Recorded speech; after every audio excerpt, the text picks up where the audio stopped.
Saya kemarin bicara kok susah ya mengajukan aspirasi-aspirasi yang baik bagi pembangunan hukum, tetapi selalu gagal di DPR.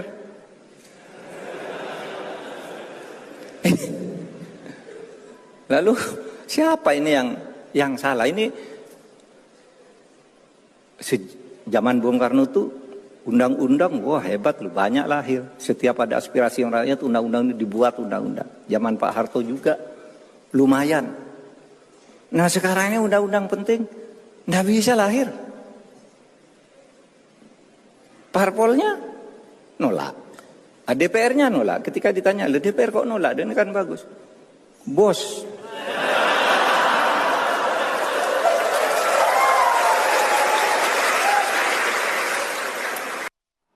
Ini masih berlanjut kayaknya curahan hati Pak Mahfud ke forum yang berbeda ya. Tapi poinnya tetap sama, gagal di DPR, gagal parpolnya nolak karena bos begitu katanya. Nah ini terkait tema kita malam hari ini kan soal RUU perampasan aset Mas Johan. Tadi sudah disinggung oleh Mas Uceng, PDIP sendiri seperti apa arahnya untuk RUU perampasan aset ini?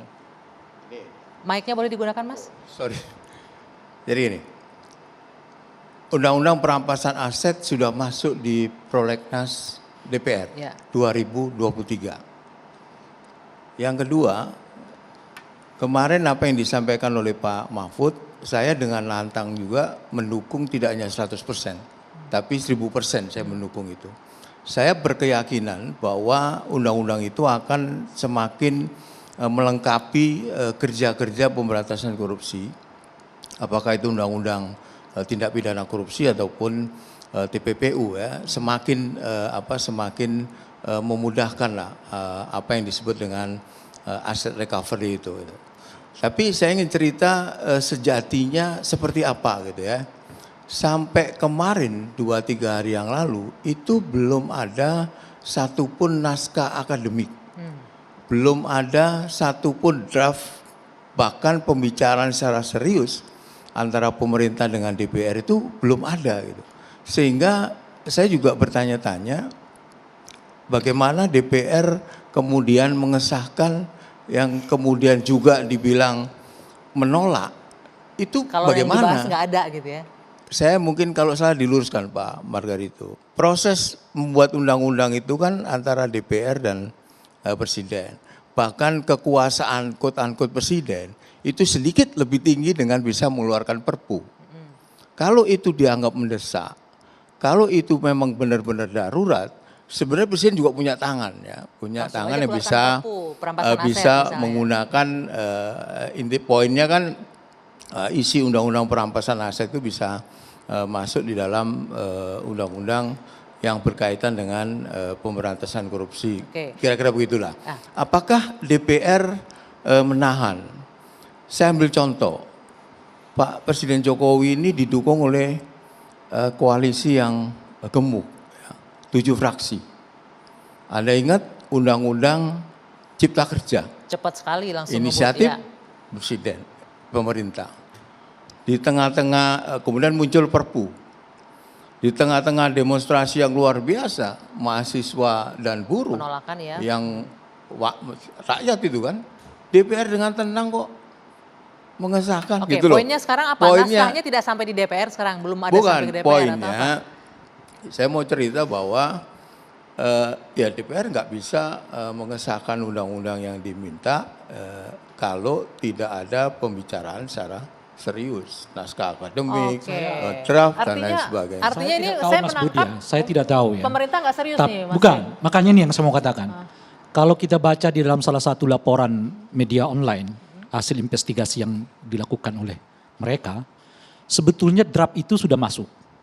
Tetapi tiba-tiba ada semacam pertemuan antar ketua umum partai politik yang menginginkan supaya draft itu jangan dibahas dulu, khususnya di balik sehingga tidak masuk ke prolegnas.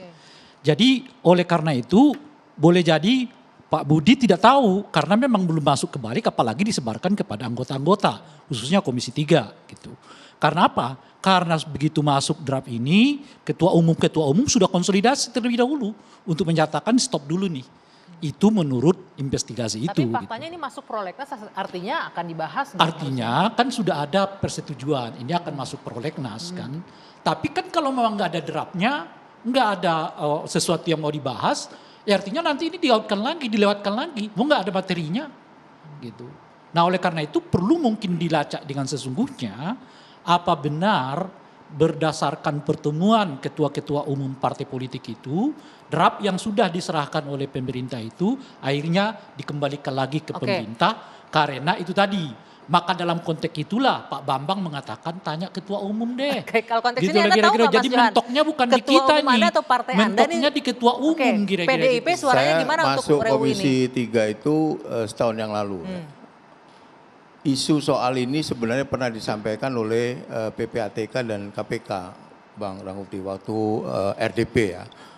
Tapi permintaan yang sekedar permintaan bahwa PPATK perlu perampasan aset, KPK juga perlu undang-undang perampasan aset. Nah waktu itu komentar sebagian besar menurut saya itu mendukung juga gitu. Saya tidak tahu peristiwa itu ya, saya sama sekali tidak tahu. Saya hanya mengatakan yang saya tahu kejadian sekarang itu seperti ini gitu, yang proporsional gitu. Tidak bertahun-tahun ditahan oleh DPR. 2012 BPHN itu sudah mengeluarkan naskah akademik, Pak. Oke. Sudah ada baik. tentang Sekarang ini undang-undang pertanyaannya perampasan begini. aset. Pertanyaannya Artinya begini kalau pemerintah begitu. yang dulu juga itu kalau mau serius kan juga bisa. Periode pertama Pak Presiden Jokowi kalau mau serius juga bisa gitu. Masalahnya belum masuk ke DPR, ibaratnya nih udah di-drop oleh ketua-ketua umum. Maka pernyataan Pak Pacul itu jadi tepat dalam kondisi itu gitu. Jadi sebetulnya bukan nggak ada draft, bukan nggak ada ini, Sudah tapi ada, begitu cuman draft tertahan. itu ditahan dulu, Oke, Bung sehingga nggak Barito. masuk ke balik. Kapan itu dijadwalkan untuk Kalau dibahas? begini nggak sehat dong sistem politik kita yang Tidak, diatur oleh ini sekelompok orang biasa saja. Hah? di mana-mana. Biasa? Biasa di mana-mana. Anda temukan di negara paling demokratis sekaliber Amerika pun begini ini kenyataan. Jadi negara kita emang Jadi- dikendalikan oleh sekelompok orang saja. Biasa ini. Jadi ini soal keterampilan berpolitik. Tadi beliau sana bilang Undang-Undang Cipta Kerja itu. Pasalnya Undang-Undang Cipta Kerja itu ya, untuk pertama kali dalam sejarah hukum Indonesia itu pertama kali undang-undang seperti itu. Ya, di Amerika tidak ada yang kayak begitu tuh. Beres kok undang-undang itu. Bukankah itu sebuah political game tuh? Jadi ini soal political game dari presiden. Jadi apakah presiden memiliki agenda yang fit tentang itu atau tidak?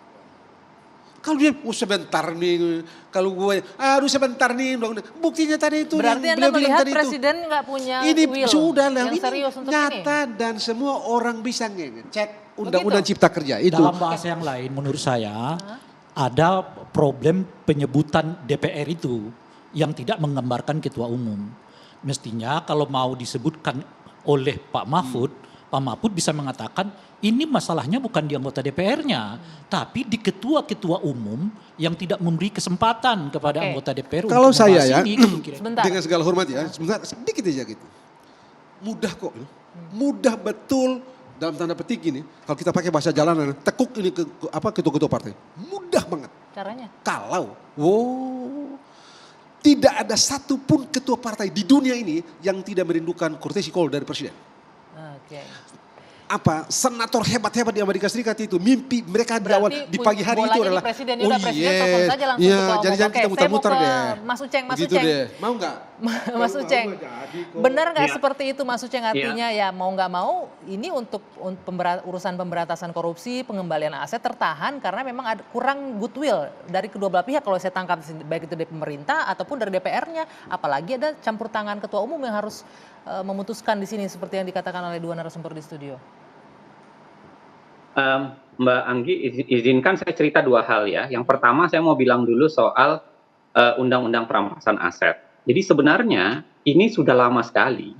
Saya ingat dari tahun 2009-2010 RUU dalam sejenis ya, dulu namanya Asset Recovery.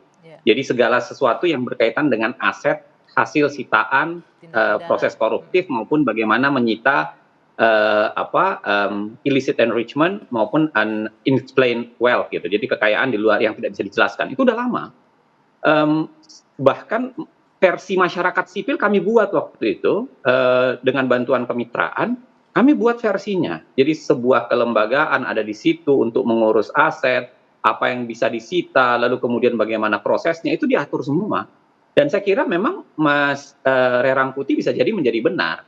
Karena dia sudah lama, dari tahun 2009-2010 sebenarnya sudah dibicarakan, pertanyaannya kenapa sampai sekarang itu tidak terjadi gitu. Itu yang pertama. Yang kedua begini, kalau kita mau bicara ketatanegaraan Indonesia, suka atau tidak suka, sebenarnya dalam legislasi itu presiden jauh lebih besar kekuasaannya daripada DPR.